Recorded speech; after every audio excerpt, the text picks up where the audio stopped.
날마다 생생한 복음, 또 오늘도 생생한 주님 우리와 함께 동행하십니다. 참 역사의 한복판에 그 하늘나라 새 백성을 만드시고, 그리고 예수님의 그 십자가의 핏값을 주고 보혈의 핏값으로 사신 몸된 교회가 이제는 이 땅 역사 가운데 이렇게 모습을 드러낸 것이 바로 사도행전 오순절 성령 강림 이후에 일어났던 일이었죠. 그리고는 이 세상에 이 살아가는 모든 존재하는 어떤 국가나 종교나 또 그 어떤 혈통이나 문화나 그 무엇으로 이루어진 그 공동체와는 전혀 차원이 다른 하나님 성령 하나님에 의해서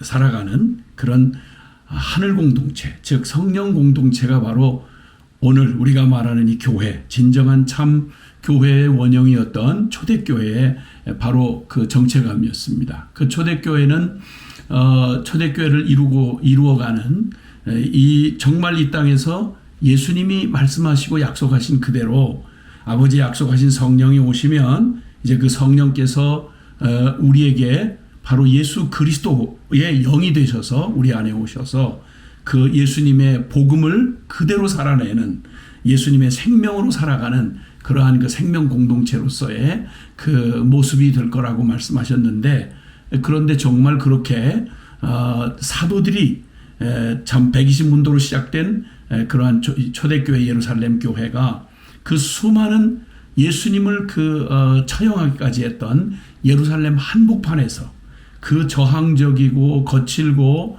그리고 반역적인 그 현장 속에서 그 유약하고 불가능했던 그들이 이 오순절 성령 강림 전과 후가 완전히 죽음과 삶의 차이만큼이나 이제는 생생한 그 복음의 증인들로 살아가는 그 행전을 사도행전이라 이렇게 기록이 되어 있잖아요. 근데 그 내용상 보면 사실은 성령 행전이다 이렇게 말씀할 수 있을 만큼 성령께서 친히 그 각 사람 성도 한 사람 한 사람의 심령 안에 구원의 역사를 이루시고, 그리고 그들의 삶에 이제는 주체가 되셔서 예수님을 죽은 이론이 아니라 그저 종교적 관습이 아니라 오직 그 생명 중심 주체가 되셔서 성령이 내주하시면서 그 삶을 이끌어 가시는, 그래서 세상에 있지만 세상에 속하지 아니하고 세상에 이전에는 통했던 세상의 공갈, 협박, 핍박, 또 그리고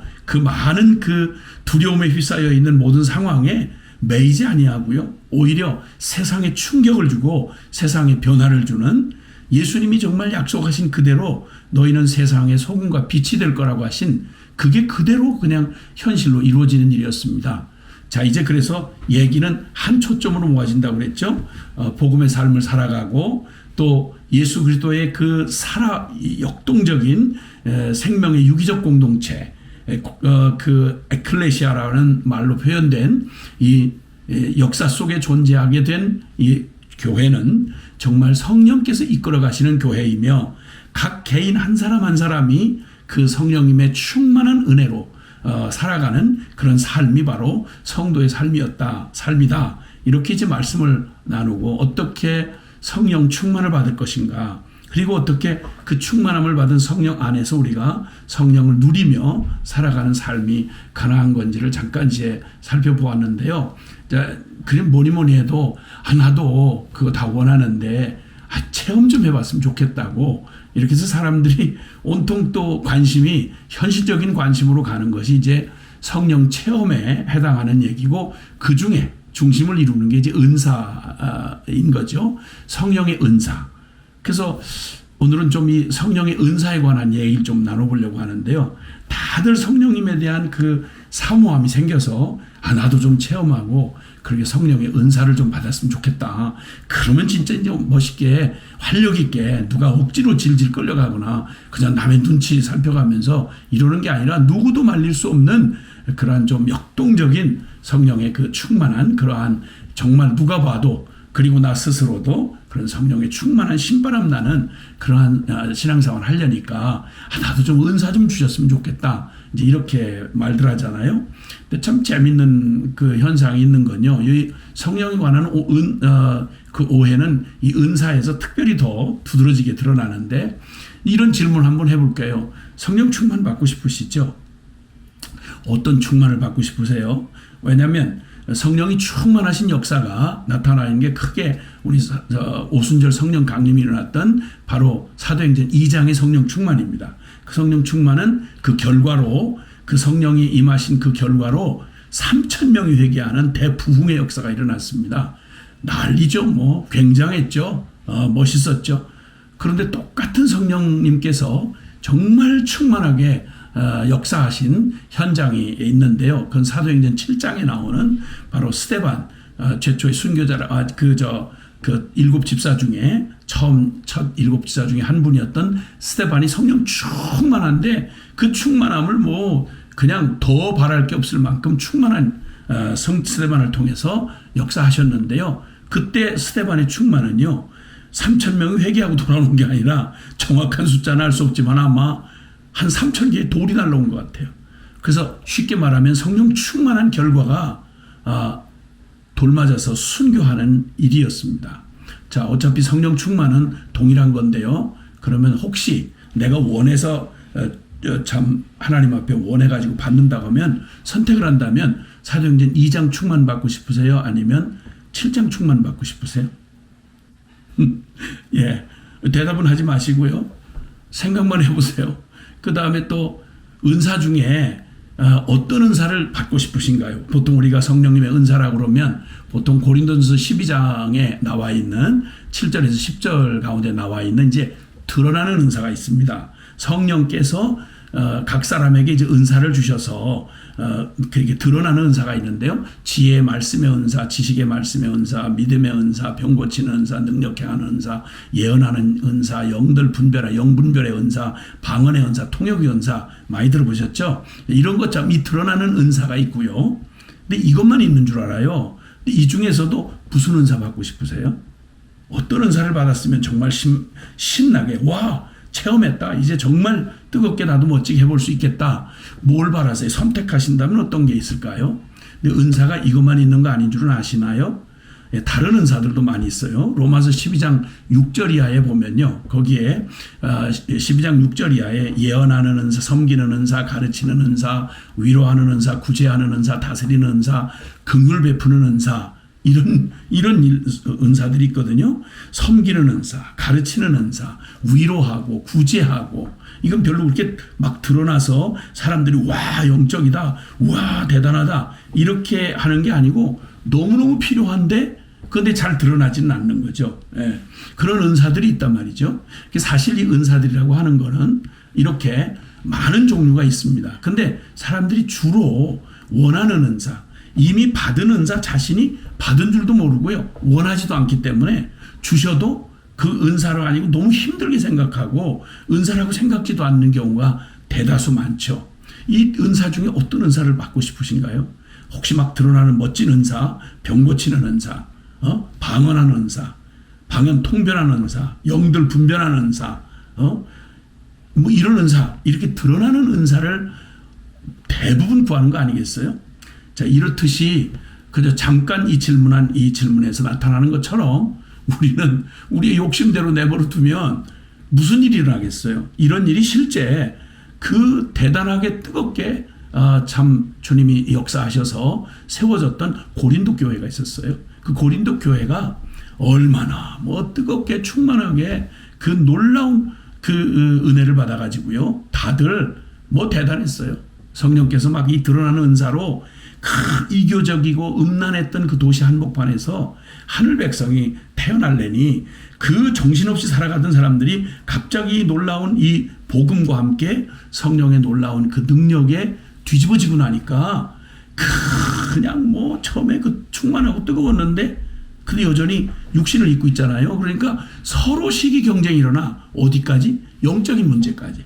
영적인 문제에도 육신적인 가치와 세속적인 생각들을 그대로 갖고 있는 채로 경쟁하는 거예요. 어떤 은사가 크냐, 어떤 은사가 또 아래 거냐, 크냐, 적으냐, 또 귀하냐, 또 흔하냐, 이런 따위로 막 서로 패를 가르고 무시하고 서로 경쟁하고, 이게 무슨 일이에요? 하늘 백성으로 거두다 하늘 선물을 받았는데, 은사를 받았는데 여전히 그들은 육적이고 그리고 세속적인 그런 가치를 가지고 막 정신없이 분쟁이 일어나고 그 경쟁이 일어나고 다툼이 일어나고 이래가지고 참 정말 읽다 보면 가슴이 따뜻해지기도 하지만 정신사나운 교회가 이 고린도 교회였습니다. 자, 이렇게 혼란스러운, 특히나 영적이라고 그러면 그냥 이게 보이지 않는 세계에 우리가 지금 살아가는 이성적으로 판단할 수 있는 이런 차원이 아니고 초자연적인 세계이다 보니까 뭐 별의별 거짓말과 사기와 그리고 또 혼돈이 많이 존재하는 게 바로 영적이라는 말만 붙이면 그게 정신없어져요. 그래서 바로 이러한 그 혼란스러운 일에 하나님 주신 이 놀라운 하나님의 이 선물, 은사가 선물이라는 말 아니겠어요? 그 선물을 받은 우리가 정말 헛되게 그 거짓된 영에게 속아서 또 그 혼돈하고 휘둘리는 게 아니라 하나님이 주신 거룩한 그 부르심 따라서 정말 하나님의 뜻대로 이것이 잘 쓰여지기 위해서는 이 은사를 받고자 하는 열정 참 중요한데 거기에 아주 중요한 원리가 있어요. 은사의 원리를 이해하면 그 많은 영적인 혼돈과 그리고 또 나는 뭐 은사를 못 받았는데 하는 이러한 그 속임과 그리고 또 그 은사를 기대조차 못한 채 그렇게 참 의기소침해서 그냥 바삭바삭 성령님 이 충만한 은혜 없이 내 힘으로 살아가는, 쉽게 말하면 종교생활을 하게 되는 이런 위기가 있단 말이죠. 그래서 이 은사의 원리를 생각해 봐야 되는데요. 간단하게 첫째는 고린도전서 12장 4절에 말씀하시기를 하나님의 이 은사는 말 그대로 하나님이 온전하게 하나님이 주시는 선물이에요. 그 12장 4절 고린도전서 12장 4절을 보면 이렇게 말씀이 됐어요. 은사는 여러 가지나 성령은 같고 직분은 여러 가지나 주는 같으며 또 사역은 여러 가지나 모든 것을 모든 사람 가운데 이루시는 하나님은 같다. 뭐 종류가 다르고 뭐 높고 낮고 뭐 니꺼 내꺼 이렇게 말할 수 있는 게 아니라니까요. 네, 성령께서 은사는 종류가 여러 가지예요. 말씀드린 대로. 그러나 그 은사를 주시는 성령님은 한 분이세요. 직분은 여러 가지, 교회 안에 여러 가지 직분이 있잖아요. 그런 직분은 여러 가지지만 주님은 한 분이세요. 또 사역은 여러 가지 뭐 여러 사역들을 하는 일들이 있지만 그 모든 것을 모든 사람 가운데 이루시는 하나님은 한 분 같으신 하나님이라는 말이죠. 그래서 은사에서 꼭 기억해야 될 것은 이 은사는 철저하게 하나님이, 살아계신 하나님이 그분 뜻대로 공동체의 유익을 위하여서 그 7절에 보면 각 사람에게 성령을 나타내심은 유익하게 하려 하심이라 이렇게 말씀했어요. 그러니까 성령은 우리가 막 영적인 그런 어떤 뭔가 만족을 또 내 욕심을 채우기 위한 영적 탐욕이나 욕구를 채워주는 그 종교적 어떤 이런 것이 아니에요. 매직이 아니에요. 마술 같은 게 아니라고요. 철저하게 살아계신 하나님이 그분의 뜻대로 각 사람 다 누구와 비교할 수 있도록 아니고요. 모두가 각기 다르게 그들에게 그 성령의 은사를 부어주셔서 주시는 목적이 정확해요. 교회 성령 공동체, 이 교회의 공동체의 유익을 위해서, 그거 아니라면 주실 이유가 없어요. 그 유익을 위해서 한 성령이 행하사, 11절에 보니까 이 모든 일은 같은 한 성령이 행하사 그의 뜻대로예요. 우리가 선물을 이거 주세요, 저거 주세요. 마트에 가서 내가 원하는 물건 사듯이 이런 거 아니고요. 성령은 철저히, 이게 참 오해가 있어서 자꾸 뭐 누구 박집사는 병 고치는 은사 줬는데 나한테는 아무것도 안 주시고 누구는 뭐 통변하는 은사 줬는데 아주 별의별 일들이 많이 일어났어요. 예? 한참 뭐 난리도 아니었죠. 저도 그 속에 하나 끼어 있었죠.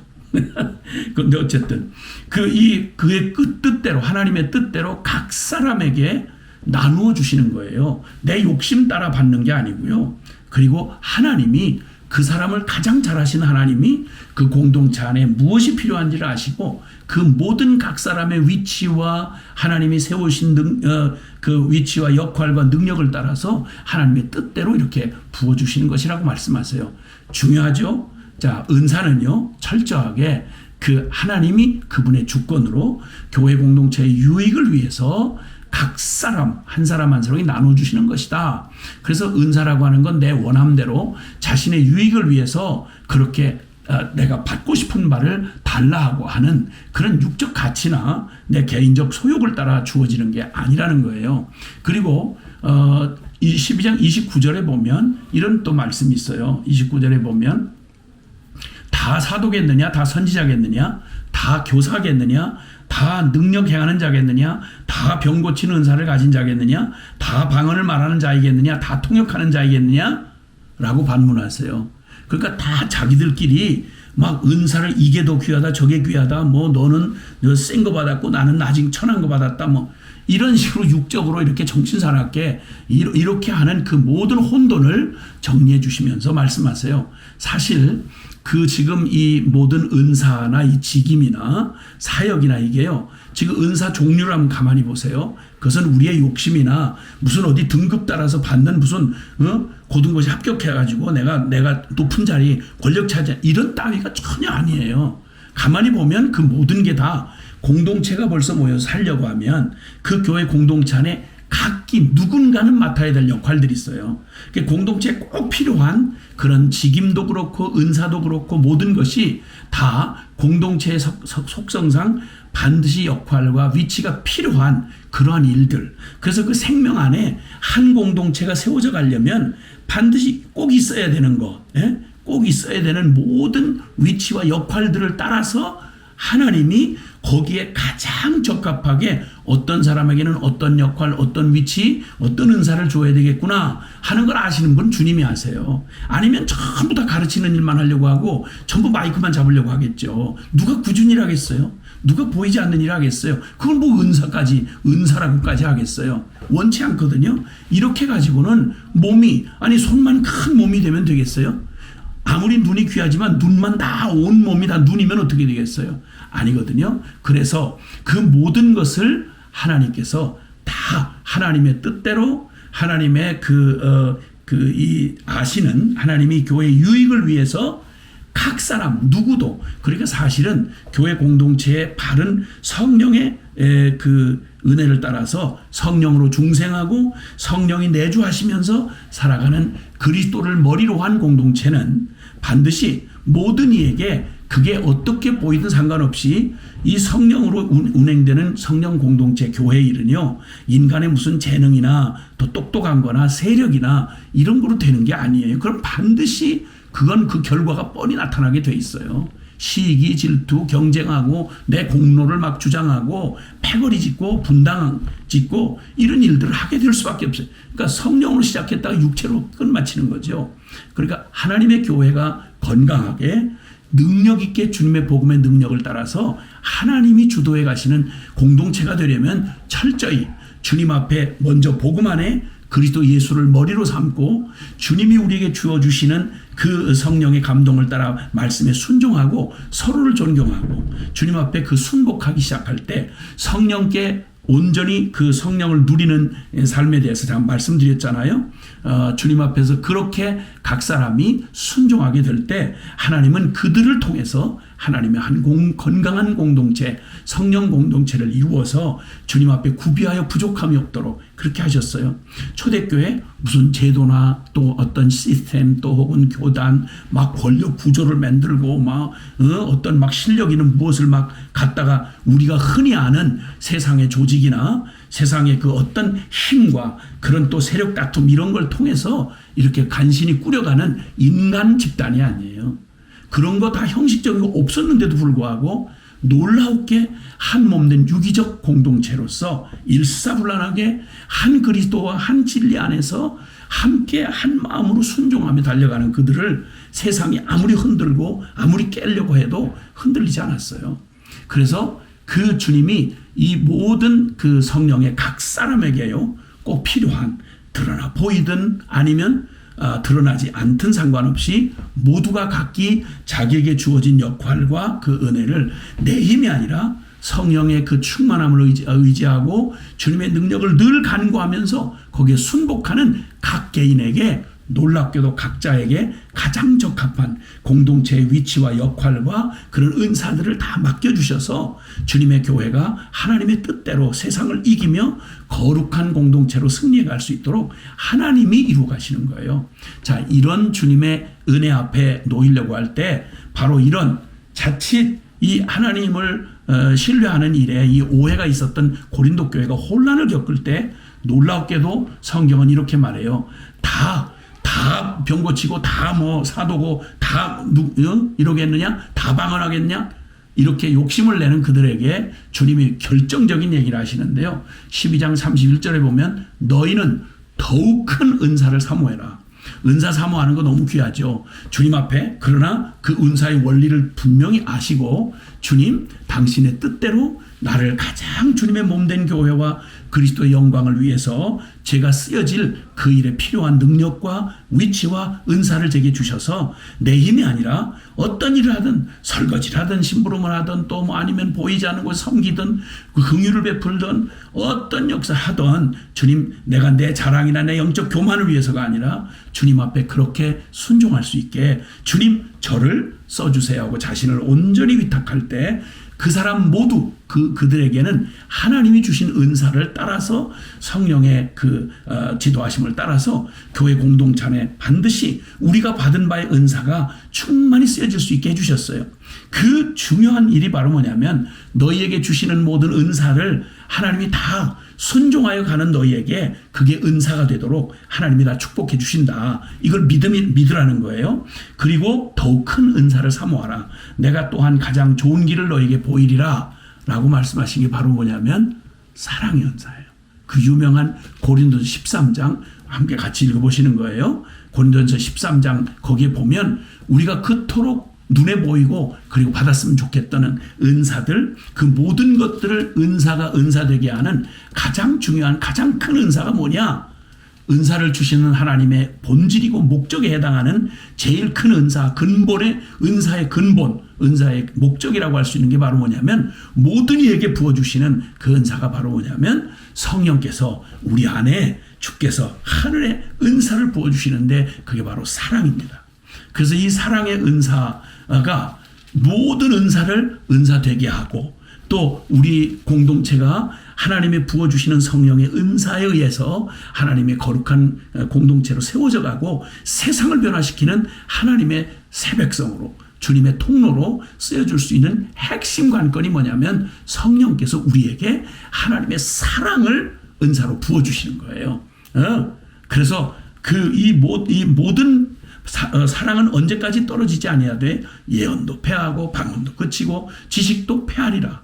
그러니까 이 사랑이어야말로 모든 은사를 하나 되게 하고 하나님을 사랑하고 이웃을 사랑하는 완전한 주님의 새 백성, 영으로 살아가는 성령 충만한 사람들에게 각기 손이면 손, 발이면 발, 눈이면 눈, 귀 모든 자신들의 그 부르심 받은 위치에서 주님이 주신 힘을 따라 그 은사에 부어주심을 따라서 이제 그냥 살아가는 게 아니라 성령에 의해서 살아가는 그런 놀라운 영광을 보게 된다는 겁니다. 꼭 기억해야 됩니다. 성령께서 우리에게 주시는 최고의 은사는 사랑의 은사고요. 이 사랑의 은사가 없다면 방언도 헛것이고 예언도 헛것이고 모든 지혜와 지식과 믿음, 큰 믿음도 다 헛거라는 거예요.